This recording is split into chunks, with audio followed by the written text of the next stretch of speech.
Bueno, qué hermosa presentación. Agradezco mucho las palabras, me siento muy emocionado además porque me considero un amigo del club. Fui testigo de su nacimiento, incluso más atrás de hace 12 años, cuando todavía no había personería jurídica. Y honro nuestra amistad con sus directores, con mi queridísimo amigo Alberto Medina Méndez, Caíto, Thor, Carlos, Edgardo, y que Enrique, que Dios lo tenga en su gloria. Gracias a todos ustedes.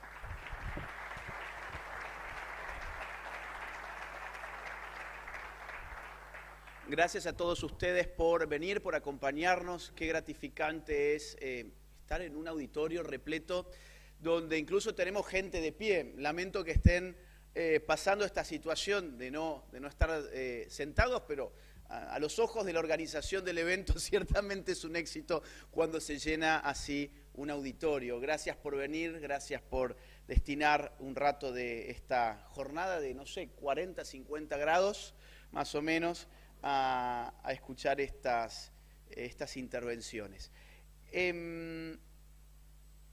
Decía que soy amigo de los muchachos desde hace más de 12 años.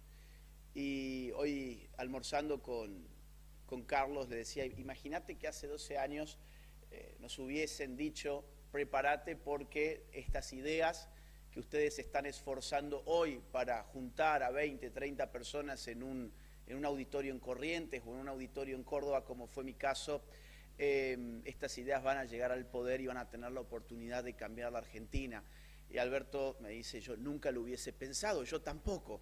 Pero cuando uno persevera, cuando uno está en la verdad, cuando uno avanza las ideas correctas, los resultados tarde o temprano estoy convencido de que terminan llegando, siempre y cuando uno haga los deberes. Y esos deberes no han concluido, es más,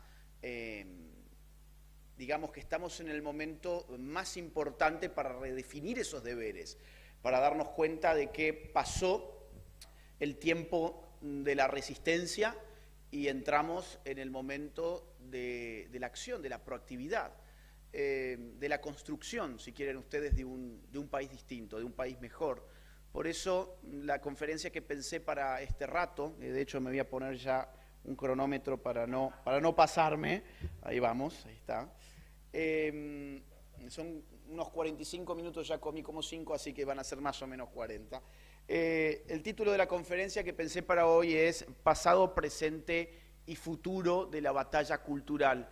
Este término es sumamente importante para cómo nosotros autocomprendemos lo que hemos venido haciendo, y el Club de la Libertad así ha inteligido estos 12 años de actividad. Si yo hace 12 años le preguntaba a Alberto Medina Méndez y a los amigos de la dirección de la Fundación, ¿qué hacen ustedes?, su respuesta hubiera sido batalla cultural. Pero eso que para nosotros significaba algo, para el grueso de la sociedad no significaba nada, para el periodismo mucho menos. Cosa curiosa porque hoy el término, el concepto batalla cultural impregna cualquier tipo de discusión política que trate de interpretar lo que ocurre en el mundo contemporáneo. Nosotros hablábamos desde hace mucho tiempo de batalla cultural, hoy se habla de batalla cultural en todos los ámbitos, pero lo que suele ocurrir con los conceptos que se masifican tanto es que pagan por esa masificación en indeterminación, es decir, que empiezan a significar menos de lo que deberían significar para volverse más accesible para las grandes masas. Entonces yo últimamente veo periodistas hablando de batalla cultural para referirse a cuestiones que no tienen absolutamente nada que ver con una batalla cultural, pero queda bonito decir batalla cultural en este contexto y entonces así lo hacen. Por eso quiero empezar la conferencia tomándome 2 minutos, aunque sea, para tratar de conceptualizar, es decir, tratar de explicar qué entendemos cuando hablamos de batalla cultural en un sentido profundo, que es el que ha orientado la acción de fundaciones como el Club de la Libertad. Entendemos por batalla cultural una disputa, un conflicto, un choque, una colisión, por eso hablamos de batalla. Pero no de una batalla armada, esto no se trata de tiros, no es tampoco, digamos, una batalla deportiva, si usted, no se trata de un juego, se trata de una disputa de magnitud por la determinación de los elementos que definen a una cultura. ¿Qué está en juego en esa batalla? Está en juego nada menos que llenar de contenido elementos que determinan la forma en la que una sociedad mira el mundo, vive en el mundo. El ser humano tiene dos naturalezas, dicen los sociólogos, no una. La biológica es la naturaleza que heredamos de papá y de mamá, pero la sociedad imprime en nosotros una serie de componentes que estructuran nuestra acción, nuestros comportamientos, nuestros pensamientos, nuestras costumbres, nuestros hábitos. Y esos elementos los sociólogos los suelen volver una listita, lo vuelven, digamos, análisis. Y ahí encontramos, por ejemplo, costumbres, tradiciones, historias, ideas, símbolos, mitos, ritos, palabras. Fíjense ustedes que me estoy fíjense ustedes que me estoy refiriendo a un mundo donde predomina lo intangible. ¿Dónde toco una palabra? Yo toco una moneda, un billete. Yo puedo hacer un cuadrito de Excel para medir el PIB, para medir la inflación, para medir el tipo de cambio. Ahora, ¿cómo incrusto en una tablita de Excel? ¿Cómo grafico? ¿Cómo cuantifico algo como una palabra? ¿Y de qué vale la palabra? Bueno, vale mucho la palabra, porque con palabras accedemos al mundo. Lo que diferencia al ser humano, que es un animal social, diría Aristóteles, y es social porque tiene voz, no solo voz, porque tiene palabra, dice Aristóteles en la política. Dice que hay muchos animales que tienen voz, claro, está pensando en los sonidos que pueden emitir distintas especies de animales, pero solo el ser humano tiene palabra, y porque tiene palabra es capacidad de vivir con otros en sociedad. No en cualquier tipo de sociedad como las abejas, por ejemplo, o como las hormigas, sino en una sociedad de tipo política. Por lo tanto, el ser humano es un animal político, y es político porque tiene palabra. Al mundo de la política y al mundo de la ética y al mundo de la estética lo accedemos con palabras. Y vuelvo al punto, ¿cómo grafico yo una palabra? ¿Cómo la cuantifico? Bien, el gran pecado de aquellos que desconsideraron el poder de la cultura es creer en un eslogan muy simplista que dice más o menos así: es la economía estúpido. Yo diría, es la economía y la cultura estúpido, porque tu economía puede marchar perfectamente bien, pero si tu sociedad piensa con categorías antieconómicas, vas a tener un cortocircuito político muy pronto. ¿Esto es una hipótesis? No, esta es la historia de nuestro vecino Chile, donde un sistema capitalista basado en ideas de libre mercado lograron hacer de Chile una potencia sudamericana, un país con gran bienestar económico y sin hiperinflación, sin una crisis de desempleo, sin una recesión fulminante, sin nada de todo, en que la realidad de la sociedad está en el sistema económico. La realidad, la verdad de la cosa es la materia, por eso Marx es un filósofo materialista. Por lo tanto, para modificar verdaderamente la sociedad, es decir, para hacer una revolución, que finalmente lo que busca el marxismo, una revolución, es una filosofía de la revolución el marxismo, tiene que atacar, tiene que reconfigurar el sistema económico. Por encima del sistema económico, dice Marx, sí, encontramos leyes, un sistema jurídico, encontramos un sistema político, encontramos un sistema cultural, encontramos religión, ideologías, encontramos doctrinas, encontramos arte, música, periodismo, pero todo eso es humo. Esa superestructura intangible, inmaterial, es simplemente un reflejo que crea el sistema económico para protegerse. El sistema capitalista ha creado un orden jurídico que protege la propiedad, ha creado un modo de alternarse en el poder que protege a la burguesía, ha puesto a la religión, el cristianismo fundamentalmente, a proteger el derecho de propiedad con los mandamientos, con la doctrina de Jesucristo, etc. Ha creado todo un equipo de intelectuales llamados economistas, la ciencia burguesa le llamaban los marxistas, para explicar el sistema de mercado como si no hubiese alternativa para ello. Pero lo importante está acá abajo, es el sistema económico. Y las revoluciones comunistas operaron en ese sentido. Voy a citar a Marx. Marx tiene un prólogo que se titula Contribución a una crítica a la economía política.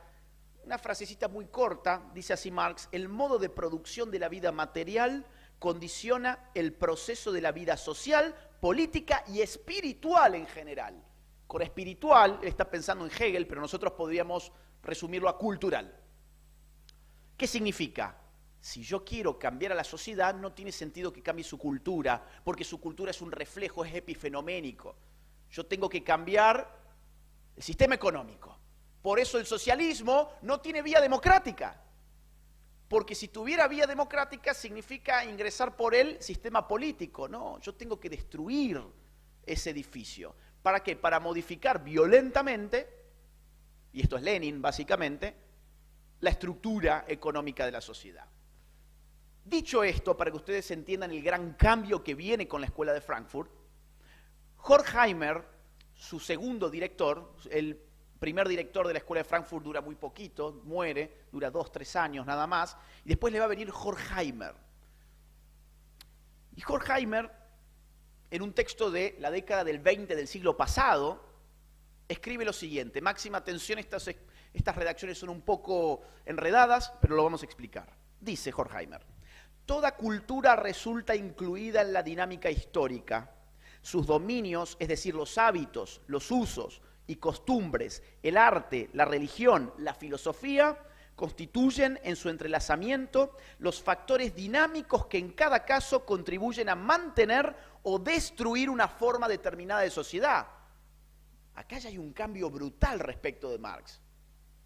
O sea que yo puedo cambiar a la sociedad a través de la cultura. Sigue así. Todas las instituciones y los procesos en todos los dominios de la cultura, en tanto actúan sobre el carácter y los actos de los hombres, aparecen como momentos de conservación o bien de disolución de la dinámica social y, según los casos, constituyen la argamasa de un edificio todavía en construcción, la masilla que reúne artificialmente partes que tienden a separarse o una parte del explosivo que destroza el todo con la primera chispa.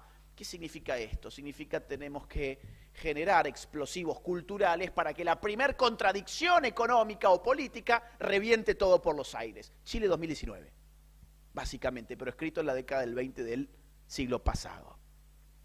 Wilhelm Reich, otro allegado a la Escuela de Frankfurt, escribió un libro titulado La Revolución Sexual, en la década del 40 del siglo pasado, donde, entre otras cosas, dice lo siguiente: será imposible dominar el proceso cultural actual si no se comprende que el núcleo de la estructura psicológica es la estructura sexual y que el proceso cultural está esencialmente condicionado por las necesidades sexuales.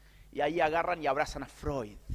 Y entonces tienen una teoría psicológica de la batalla cultural, tienen una teoría sociológica de la batalla cultural que se suma a la teoría economicista del marxismo tradicional. Eso es Escuela de Frankfurt. Es decir, es un paso hacia, ya no el marxismo tradicional, sino hasta hacia lo que los académicos llaman el neomarxismo occidental. Y esto era lo que Cristina Kirchner reivindicaba en el año 2010 en Frankfurt, en la Feria Internacional del Libro de dicha ciudad. Y no solamente lo mencionaba en su discurso, sino que firmaba con esta institución un convenio de intercambio y de apoyo mutuo. A partir de entonces, en los discursos de Cristina Kirchner, la Escuela de Frankfurt va a empezar a aparecer.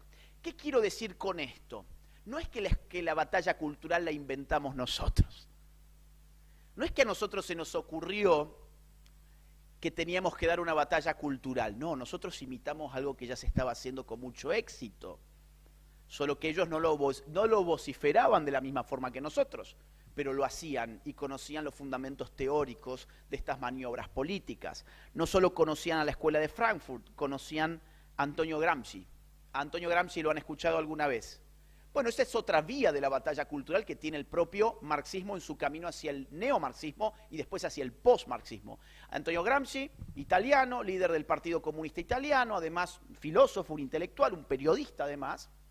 En esa época los periodistas solían ser filósofos. Marx también trabajó como, vieron que dicen Marx nunca trabajó en la vida. Bueno, en realidad hay un trabajo que se le conoce escribiendo en una gacetilla. Escribió un poco nomás porque rápidamente se aburrió, pero también era periodista.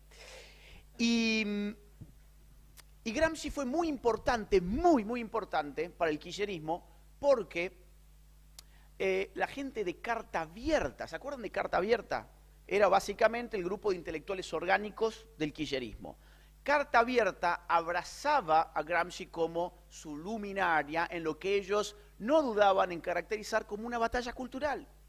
Y discutían a Gramsci, incluso se acuerdan del programa 678, incluso en 678, digo, era muy interesante, parece que no tenemos memoria, pero en 678 ponían intelectuales kirchneristas a discutir Gramsci. Una cosa, la verdad, ojalá nosotros podamos hacer algo así en un ámbito privado, ¿no? No sacándole los impuestos a los demás. Pero ojalá que nosotros podamos alguna vez, digo, generar ese tipo de contenido. Digo, y esto es muy polémico, hay que aprender de lo que nuestros enemigos han hecho bien. Hay que aprender de lo que nuestros enemigos han hecho bien. Y cómo el macrismo podía enfrentarse a gente que operaba con los paradigmas de la Escuela de Frankfurt, con los paradigmas de Gramsci, y un poquito más adelante diríamos también con los franceses estilo Foucault. ¿Cómo el macrismo lo hizo con globos y con cornetas?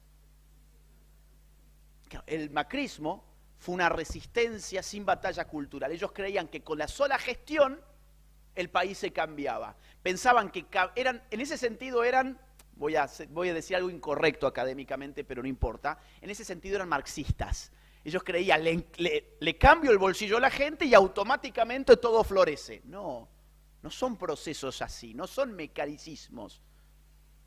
Vos tenés que atacar las dos cosas al mismo tiempo. Mejorarle la vida a la gente, pero al mismo tiempo explicarle por qué le está mejorando la vida a la gente. Y eso es batalla cultural. El macrismo nunca quiso embarrarse con nada de esto, pero el kirchnerismo sí, y lo hizo muy bien. Lo hizo muy bien. ¿Y qué es Gramsci en una palabra para aquellos que nunca han escuchado nada sobre Gramsci? Insisto, un filósofo, líder político, marxista clásico, que termina experimentando en carne propia al fascismo. Gramsci cae preso en el año 1926. Según las teorías economicistas del marxismo vulgar, el comunismo era inevitable en el mundo, ya había acontecido la revolución soviética en Rusia y Occidente debía prepararse porque las contradicciones del sistema capitalista iban a derivar necesariamente de una revolución de tipo comunista. ¿Qué hay a fines de la década del 20 en clave económica, crisis económica? El crack. Y Gramsci lo vio desde la cárcel. Mejor dicho, no lo vio porque no había televisión ni nada por el estilo como los presos de nuestros países que le ponen televisor. No había nada de eso. Pero sí se enteró de la crisis y dice, opa, y acá no hubo ninguna revolución. Tuvimos una crisis económica capitalista. No hubo una revolución. ¿Qué pasa en Occidente? Occidente entonces tiene una cultura distinta a la que posibilitó la revolución en Rusia. Y ahí Gramsci empieza a pensar en términos culturales y se da cuenta de que si quiere llevar el socialismo al poder, tiene que cambiar también la cultura. Y para cambiar la cultura, Gramsci dice, tomemos los colegios, las universidades, los periódicos, los escasos medios de comunicación que en ese momento había, la literatura, la docencia, la religión. Tomemos todo esto porque esto es lo que genera el mundo intangible, pero dado por hecho, en el cual las masas viven sus vidas como si fuese naturaleza, pero no es naturaleza, es cultura, y lo podemos cambiar por lo tanto. El kirchnerismo fue atrozmente gramsciano porque su principal intelectual, Ernesto Laclau, era gramsciano. ¿Se acuerdan? ¿Alguien se acuerda de este señor? Ernesto Laclau y su mujer Chantal Mouffe escriben dos libros icónicos, Hegemonía y Estrategia Socialista, en el año 1985, que da vida a un paradigma que los académicos llaman postmarxismo. Yo les hablé del neomarxismo de la Escuela de Frankfurt. Esto es un paso más allá, es postmarxismo. Y le llaman postmarxismo porque deconstruyen, dicen ellos, deconstruyen la categoría de clase social y la idea de que hay una identidad obrera. Ellos dicen, miren, ya basta con este cuento, no hay una identidad obrera, dejémonos de joder con esta idea trasnochada que ya no funciona en clave política, vamos a apelar a la pluralidad de identidades minoritarias y el postmarxismo, por lo tanto, ya no apela a la gran clase obrera para hacer su revolución.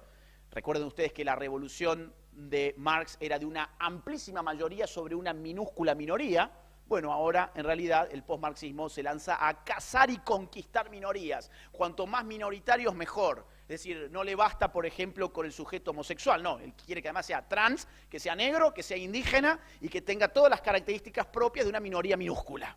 Gran error cometió finalmente el kirchnerismo abrazando ese paradigma y Cristina Kirchner lo sabe perfectamente. Por eso, ya habiendo perdido el poder en una de sus últimas intervenciones en Instituto Patria, Cristina Kirchner dijo: yo ya no soy más feminista. Bien. ¿Quién hizo esa teoría? ¿Quién agarró a Gramsci y lo transformó en una estrategia hegemónica? Ernesto Laclau, el filósofo estrella del kirchnerismo, y después va a escribir en el año 2005 un libro titulado La razón populista, que va a legitimar el populismo de izquierdas. Pero bueno, no voy a profundizar por allí. Este es el marco conceptual de dónde venimos. Venimos de un proyecto kirchnerista que sabía perfectamente lo que era la batalla cultural, tenía el aparato conceptual más sofisticado que Occidente haya conocido para hacerlo y lo implementó a rajatabla. Lo que tenemos como decadencia cultural, por lo tanto, no es fruto de la espontaneidad social, sino que ha sido planificado vía ingeniería social. ¿En qué consistió la batalla cultural del kirchnerismo? Distintos ejes. En primer lugar, el eje histórico. ¿Qué hizo el kirchnerismo en clave histórica? Se abrazó a una década en concreto que venía a redimir, a vengar. ¿Cuál era esa década? Los 70. Digo, hagamos memoria porque en serio que esto no fue hace mucho tiempo y la gente tiende a olvidarlo. Cuando ingresábamos en las librerías, la sección política en realidad no era política, era historia. Todos los libros de política, de Jenny, el Ateneo, eran libros de los años 70. Los de Reato, los de Joffre, los de Laje, los de Márquez, los de... Bueno, en fin, todo el mundo cuando quería hablar de política en Argentina, entre el año 2003 y el año 2011 aproximadamente, ¿de qué hablaba? Hablaba de los años 70, porque el kirchnerismo montó su relato épico en virtud de presentarse como montoneros que venían a vengar a los desaparecidos. Y cada 24 de marzo se convirtió en una fecha icónica porque de alguna forma cristalizaba la cultura que el kirchnerismo ofrecía a la sociedad. Setentismo, rasgo fundamental de la batalla cultural kirchnerista. En términos ideológicos, ¿qué paradigma abrazaron? Abrazaron al socialismo del siglo XXI. Socialismo del siglo XXI liderado por el Foro de Sao Paulo, es decir, por Lula da Silva, por Fidel Castro, luego Raúl, por Hugo Chávez, integrado también por Evo Morales, Rafael Correa, Daniel Ortega, y acá cerquita Lugo estuvo un poquito nomás en el poder. Anoche hablábamos sobre el amigo Lugo. Y nosotros aquí tuvimos al kirchnerismo. ¿Y qué plantea el socialismo del siglo XXI? Miren, es una locura porque justo en el momento en que caía el muro de Berlín y Occidente cantaba el fin de la historia, con Francis Fukuyama a la cabeza, y suponíamos que el capitalismo había triunfado para siempre, en realidad en América Latina aparecía el Foro de Sao Paulo y el socialismo se reconvertía aquí en nuestras tierras para decir, todavía es posible una forma de socialismo que es el socialismo latinoamericano, de especificidades antiimperialistas, postcoloniales y toda esta verborragia que a ellos les gusta pronunciar. Entonces, socialismo del siglo XXI. Setentismo. En clave moral lo que articuló el kirchnerismo fue, por un lado, el igualitarismo. La idea que entre los dos valores modernos, libertad e igualdad, hay que maximizar la igualdad a costa de la libertad. Claro, esto es muy importante que lo entendamos. Entre la libertad y la igualdad hay un trade-off. Hay un trade-off. Si yo quiero maximizar la igualdad, lo que voy a hacer es perder la libertad. ¿Por qué? Porque para mantener a todo el mundo igual, el nivel de coerción centralizada que debo desplegar es infinita. Digo, es tan infinita como que ni siquiera los soviéticos pudieron maximizar la igualdad porque terminaron constituyéndose en una clase burocrática. Y se estratificó la sociedad de una forma ya no económica, sino política. Y es lo que pasa en Cuba. el salario promedio en Cuba es $16, pero Fidel Castro estuvo en los rankings de la revista Forbes de los hombres más millonarios del mundo. Es lo que pasa con la familia Chávez. Son 1.000 millonarios, mientras el pueblo de Venezuela se muere de hambre. Más del 94% de los venezolanos están en la extrema miseria. Es decir, el socialismo promete igualdad, aniquila la libertad, pero al final del día no desestratifica la sociedad, sino que la reestratifica con arreglo a criterios no económicos de mercado, sino criterios políticos. El kirchnerismo apuntó al igualitarismo, pero el igualitarismo no solo en clave económica, en todos los órdenes. Era igual el que se esforzaba respecto del que no se esforzaba, era igual el que trabajaba y el que no trabajaba, era igual el que se sacaba 10 en el colegio que el que se sacaba 1, había que igualarlos, porque era injusto toda redistribución de los méritos y de las recompensas que fuera desigual. En todos los planos el kirchnerismo trató de nivelar, pero cuando uno nivela, ¿qué pasa? Se cae la vara, porque aquel que hace las cosas bien ya no tiene más los incentivos para continuar haciéndolas así. Y entonces entras en un ciclo de decadencia, en un círculo vicioso donde todo se va volviendo cada vez más y más decadente. El kirchnerismo apostó, además de por el igualitarismo, por el facilismo. La idea de que las cosas difíciles no vale la pena abordarlas. La idea de que aquel que toma el atajo, aquel que apuesta por la viveza criolla es el que necesariamente sale ganando. Cortoplacismo fue también otro de los elementos culturales del kirchnerismo. Vivir del otro, la envidia, el resentimiento, el desprecio por el empresario. Todo esto configura la horrorosa herencia cultural del kirchnerismo. Ahora, ese es nuestro pasado. Tengo pocos minutos, así que tengo que pasar rápidamente al presente. ¿Qué estamos viviendo hoy? Ya no vivimos la hegemonía kirchnerista. Hoy vivimos el primer gobierno libertario de la historia, no solo en Argentina, sino en el mundo. Una falla del sistema, como dice Milei. Yo soy un error tipo 2, dice Milei, ¿no? Y la pregunta en ese sentido es, para empezar a tratar de entender el presente, ¿por qué llega Milei al poder? ¿En qué consiste este error? Yo encuentro que hay 3 motivos. Hay un motivo contextual, económico, sin una inflación galopante, difícilmente una propuesta libertaria pueda ser tenida en cuenta, sin el desastre económico, sin el descalabro de la maquinita. ¿Cuántos PBI fue que se imprimió Massa? Sí, 5 por ahí, yo ya perdí la cuenta. Sin todo ese desastre económico y esa frustración por una economía por el piso, llevar al poder a un economista y además libertario, muy difícil. El segundo motivo es el carisma del personaje, es decir, hay un motivo, una condición objetiva que es la economía, pero después hay una condición subjetiva. Hay una condición subjetiva, que es que el personaje tiene lo que los sociólogos llaman carisma, que es un don. Muy estudiado por Max Weber, por ejemplo. El don del carisma es algo que lo tenés o no lo tenés. No hay un coach de carisma. ¿Por qué Macri nunca pudo ser carismático? Bueno, porque es que la plata no compra el carisma. Larreta se esfuerza en no parecer un alienígena, pero parece igual. No tiene carisma.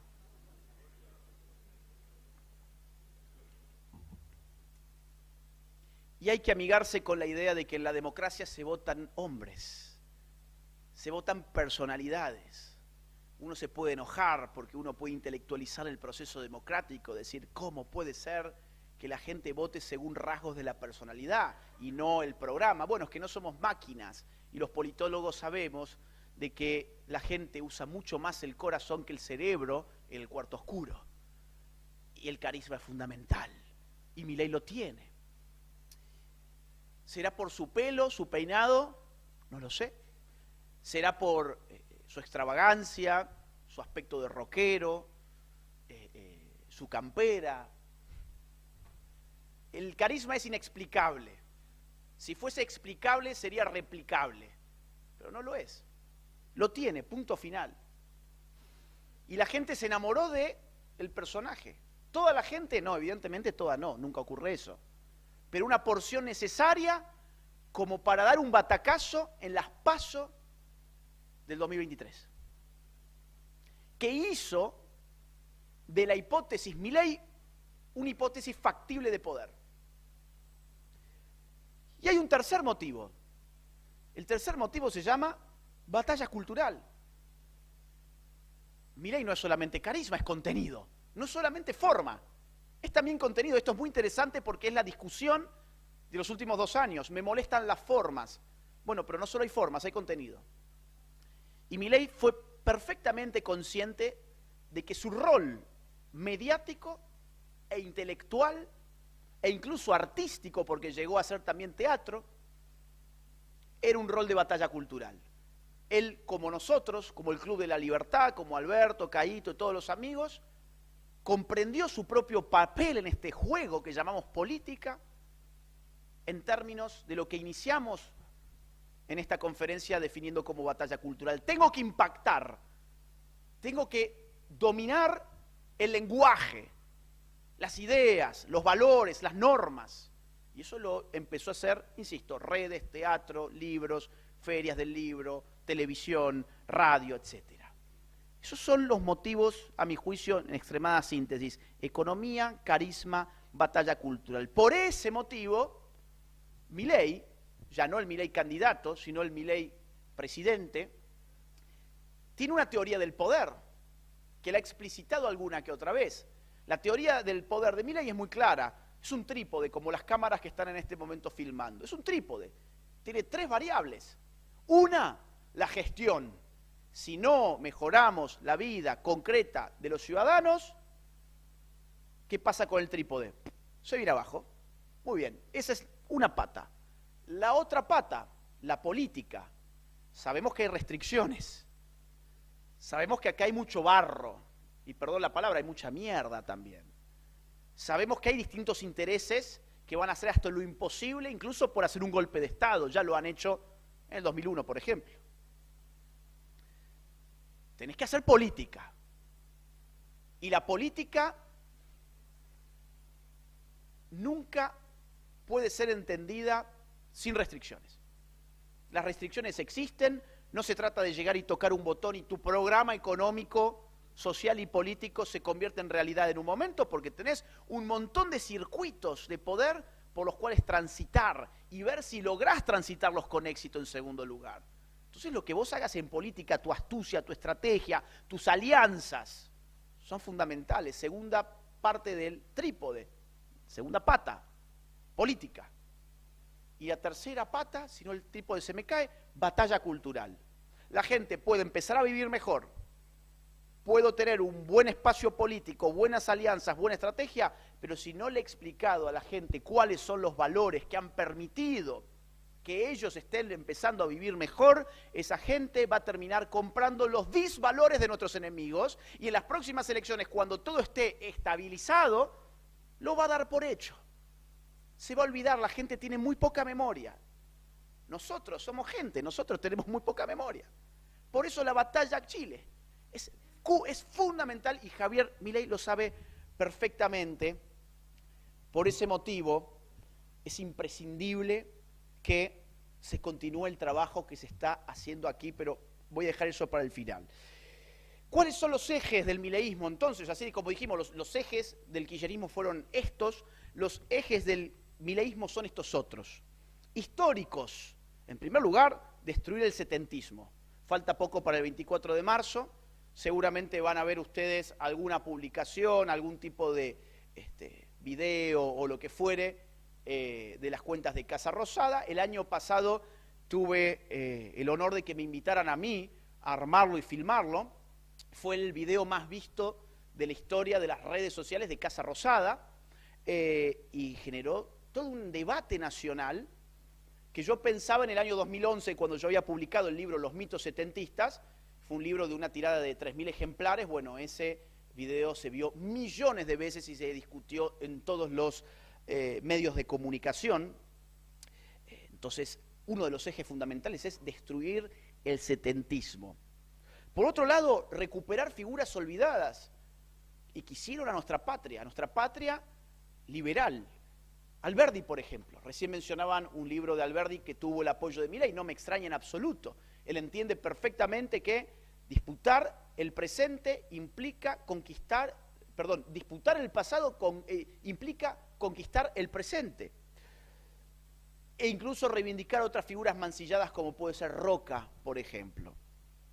En términos ideológicos, frente al socialismo del siglo XXI, el mileísmo le opone el primer gobierno libertario de la historia, y en términos más amplios, a mí me gusta hablar de la extensa familia de la nueva derecha. Es decir, en este sentido, Milei no es un loquito liberal libertario.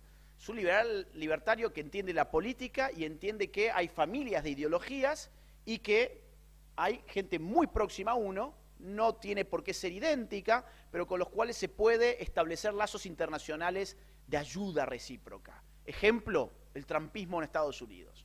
Cuando ganó Donald Trump se mataban de risa acá los periodistas porque decían, miren qué iluso que es Javier Milei y su gente. Creen que porque Trump gobierne en Estados Unidos esto significa algo para los argentinos. Al contrario, nos va a cerrar el comercio. Bueno, en realidad ahora estamos viendo que la intervención de Estados Unidos después de septiembre del año pasado logró inyectar estabilidad a una economía argentina que había sido sacudida por efecto del riesgo Cuca. ¿Y quién ayuda a estabilizar económicamente, a devolver confianza para que no se descarrile todo más de lo que ya se estaba descarrilando? El trumpismo. Hoy apareció Milei, no sé si lo vieron, con Víctor Orbán.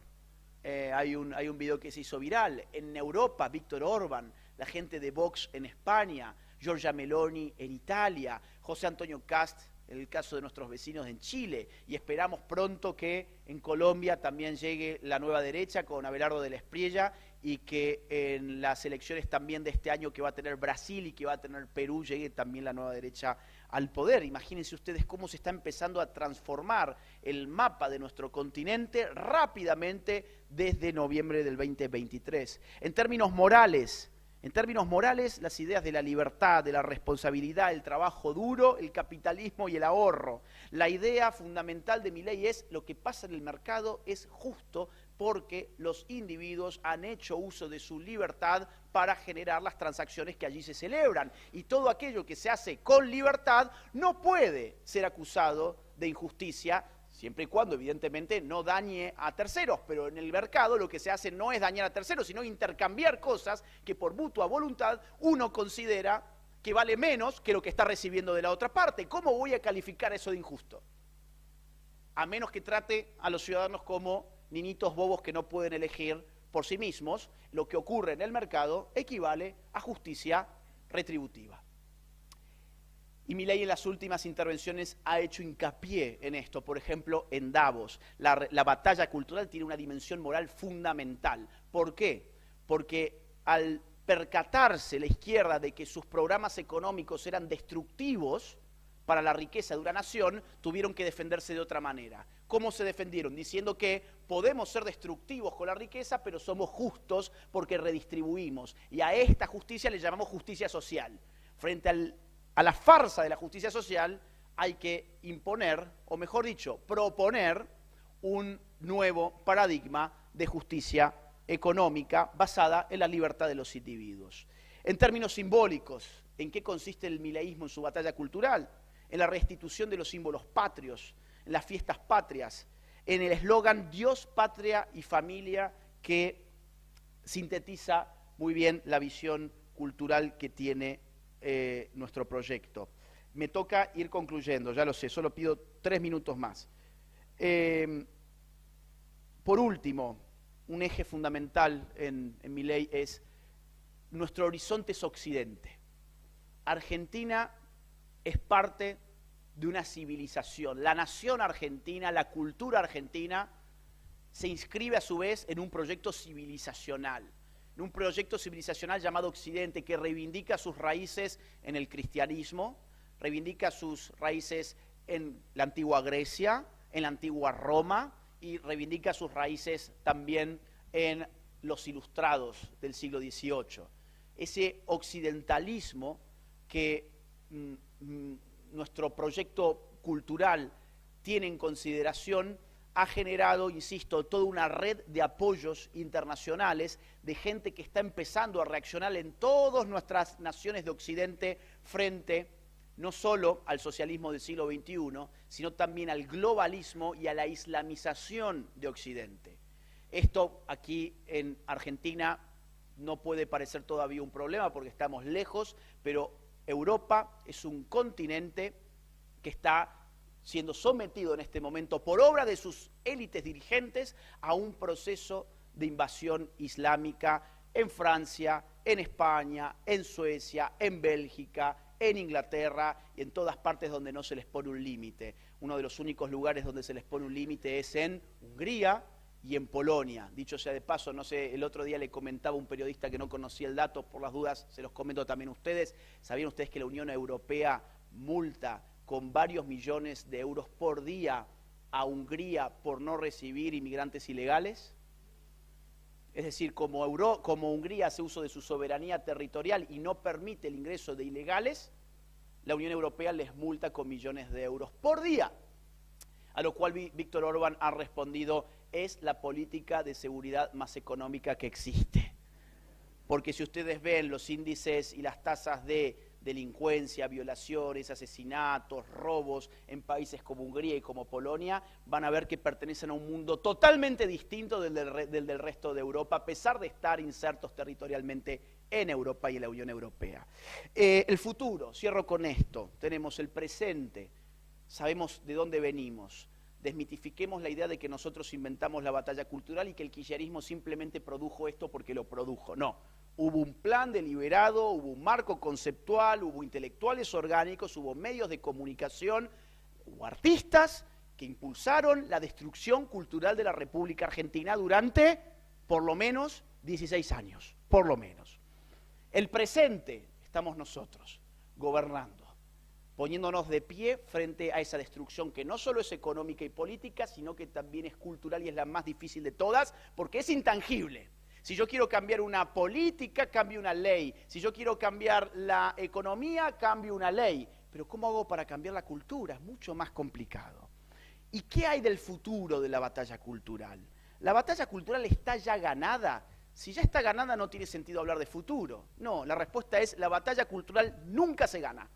¿Por qué nunca se gana? Porque no tiene tiempo, solo se gana aquello que termina. Y la batalla cultural no termina, no es un partido de fútbol que el referee a los 90 toca el silbato y se terminó. Y quien hizo más goles ganó y el que hizo menos goles perdió. No es así. La batalla cultural no tiene tiempo, porque el ser humano, que está hecho de biología, también está hecho de cultura y va a recibir cultura, sea hoy, mañana o pasado mañana. En el momento en que nosotros nos olvidamos de la cultura, ese es el momento en que la cultura empieza a ser definida por nuestros enemigos. Por eso, respecto del futuro, nunca hay que abandonar el paradigma de batalla cultural ni creerse de que hemos ganado y podemos relajarnos. Hay ámbitos en los que somos estructuralmente débiles y son para mí los que tenemos que tener en cuenta de cara al futuro. Hay 3 campos que a mí me preocupan muchísimo. Por un lado, el campo intelectual. Han visto que la mayoría de los intelectuales no comulgan con nuestras ideas. No vamos a mentirnos entre nosotros, no comulgan con nuestras ideas. ¿A qué llamamos intelectuales? ¿A un ingeniero? ¿A un, no sé, a un... No, llamamos intelectuales a los tipos que trabajan con cosas intangibles, con ideas. Intelectuales, aquellos que trabajan con ideas y que además hacen algo con esas ideas, que impactan en la cultura. Los intelectuales suelen provenir de carreras como historia, filosofía, literatura, sociología, ciencia política, bueno, en fin, música, ¿por qué no? Antropología, etnología, etc. Esas son las carreras, psicología, esas son las carreras típicas de donde sale el intelectual. Ahora, si ustedes hacen lupa, ¿qué pasa en esas carreras? No tienen mercado. Hay un problema estructural, porque esas carreras no son bien recompensadas en el mercado. ¿Y qué significa? Hay una... A ver, cuando hablamos de de mercado podemos reificar la cosa, podemos cometer el error de pensar que es una máquina concreta. No, el mercado son las decisiones de los individuos libres. Cuando decimos no hay mercado para eso, lo que queremos realmente decir es no hay la suficiente cantidad de gente que esté dispuesta libremente a financiar esas actividades pagando por sus servicios o sus bienes, un libro, por ejemplo. No hay. ¿Cuánto mercado tiene un filósofo? ¿Cuánto mercado tiene un historiador? Historiadores ricos debe haber 3 o 4. Filósofos ricos debe haber 1 o 2. ¿Cuánto mercado hay para esa gente? Y si yo a eso le sumo que gente que se pasa la vida estudiando y que empieza a hacerse de una gran arrogancia, esa gente entra en el ciclo del resentimiento. ¿Cómo puede ser que el carnicero, que no sabe escribir ni siquiera con buena ortografía, tenga un auto mejor que el mío, que yo soy un filósofo Foucaultiano y que haya leído a Ernesto Laclau? Acá hay algo que es injusto, acá hay algo que falla. Y si encima mi empleador natural pasa a ser, por esa falta, el Estado, y el Estado me necesita porque tiene que legitimar la coerción estatal, y para legitimarla necesita una tropa, un ejército de intelectuales, pues ya está cartón lleno. El intelectual tiene motivos materiales, objetivos, estructurales, para ser de izquierdas, no de derechas. Y si a eso yo le agrego cosas muy subjetivas, pero que existen, como por ejemplo que los papás de derechas le dicen a sus hijos, no estudies filosofía, no estudies psicología, no estudies antropología, no estudies historia porque te vas a morir de hambre, estudia economía, estudia ingeniería, estudia informática. Entonces, ¿qué pasa? ¡Wow! Las carreras que acabo de mencionar, que son las que determinan la forma de una cultura, han quedado monopolizadas por aquellos que están en la vereda del frente de nosotros. ¿Cómo se puede solucionar este problema? Muy difícil, porque es estructural. Hay, digamos así, 3 ideas que ahora arrojo a título nada más. En primer lugar, para los padres de familia que estén acá, si tu hijo te dice que quiere estudiar ciencia política, aplaudile, por favor. Si te dice que quiere estudiar filosofía, felicítalo, por favor. No todo en la vida es plata y si es suficientemente bueno va a poder por lo menos vivir dignamente. No va a ser Bill Gates, pero va a vivir dignamente. Así que necesitamos que los padres libertarios no traten de disuadir a sus hijos de que elijan carreras humanísticas, porque ellos van a ser los que el día de mañana van a luchar por la cultura por la cual nosotros estamos peleando hoy acá. En segundo lugar, necesitamos que el sector privado entienda esto y financie, por lo tanto, a intelectuales de derechas que no están dispuestos a dejarse financiar por el Estado porque saben que van a tener que terminar vendiendo su inteligencia al partido del Estado. Ahí la empresa privada es imprescindible. El problema es explicarle esto a los empresarios, es muy difícil. Por eso los empresarios que donan en fundaciones suelen ser muy escasos. Pero se necesitan las fundaciones porque son las que dinamizan todos estos procesos de los cuales estamos mencionando ahora. Y en tercer lugar, hay una más, pero que es de autoría de Diego, ya en algún momento Diego lo va a hablar públicamente, tiene que ver con el mundo de las universidades y con estas carreras en concreto que yo venía mencionando recién. El otro campo que me preocupa es el artístico. Seamos francos, no tenemos artistas nuestros. Si yo hago todo, digamos, un listado de los artistas de moda, no sé si me cuesta pensar, aunque sea en uno que sea mileísta, aunque sea el uno. Digo, ahora está el Cosquín Rock, se están peleando para ver quién putea más al gobierno en el Cosquín Rock, pues sabe que al día siguiente va a salir en los medios de comunicación. Claro, el arte es otro campo, así como el campo intelectual, el arte es otro campo que en general para el 99% de los artistas es un campo mal pagado en el mercado. Son campos muy competitivos y de poca demanda. Por lo tanto, no hay muchas posibilidades para hacerse rico. Se hacen ricos aquellos que son mejores o que simplemente tuvieron suerte, como Bad Bunny, por ejemplo. No creo que sea el mejor, simplemente debe haber tenido suerte, por Dios. Y a veces la suerte te determina. Y es así, naciste con suerte o no, mala suerte para los demás. El campo artístico es un problema. Nosotros tenemos talones de Aquiles. El campo universitario, el campo literario que está muy vinculado con el intelectual y el campo artístico también. Esos campos en el futuro vamos a tener que discutir cómo vamos a proceder con ellos, cómo vamos a ingeniárnosla para poder pisar fuerte también ahí. Cierro. Las redes sociales no son suficientes. Primera idea para cerrar. Está excelente lo que pasa en redes sociales, es importantísimo políticamente. Gran parte de nuestro éxito se debe a las redes sociales, pero no todo es redes sociales. Necesitamos élites culturales propias. La cultura siempre fue algo creado por élites, no por masas, por élites. Si nosotros no desarrollamos nuestras propias élites culturales, estamos complicados. Y ahí, en el tema de las élites culturales, hay dos cosas que quiero mencionar. Una, el rol de las fundaciones. Los think tanks libertarios son nuestras élites culturales, son parte de nuestras élites culturales. No hay que soltarles las manos, hay que apoyarlo si puede ser económicamente, si puede ser con trabajo, aunque sea con difusión, con lo mínimo. Pero las fundaciones son nuestra garantía de que las ideas continúan debatiéndose de modo interno y continúan difundiéndose hacia afuera. Yo quiero contar una paradoja que hablaba ayer con Alberto anoche y con Caíto, y es que cuando éramos 30, para ingresar en el selecto club de los libertarios en Argentina, la realidad es que mínimamente te tenías que haber leído algo de Hayek, algo de Mises, algo de Rothbard y algo de Ayn Rand. No te digo la biblioteca entera, pero no sé, 2 capítulos de... Dos capítulos de Camino de Servidumbre, 3 de la Acción Humana, un poquito, porque cuando vos llegabas a esos eventos, la gente hablaba solo de eso, ¿eh?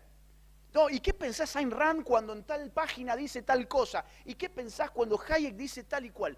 Era de una exquisitez intelectual que lamentablemente se está perdiendo. Lamentablemente. Es como si la masificación de nuestras ideas hubiera pagado el precio de la destrucción de las élites intelectuales internas. Para los amigos, para los jóvenes muy especialmente, que quieren dar la batalla cultural, por favor, no se piensen que su formación la pueden lograr con redes sociales. Las redes sociales para dar un mensaje corto, rápido, viral, ya está. Tu formación está en los libros. Ojalá muchos de ustedes hubiesen vivido esa época con nosotros, en donde realmente te sentías sapo de otro pozo si no sabías algo de Hayek, de Mises, de Rothbard, de Rand o de quien fuere. Eso se está perdiendo y las fundaciones no tienen que dejar que se pierda, porque ahí está el motor oculto de nuestra estrategia, las ideas.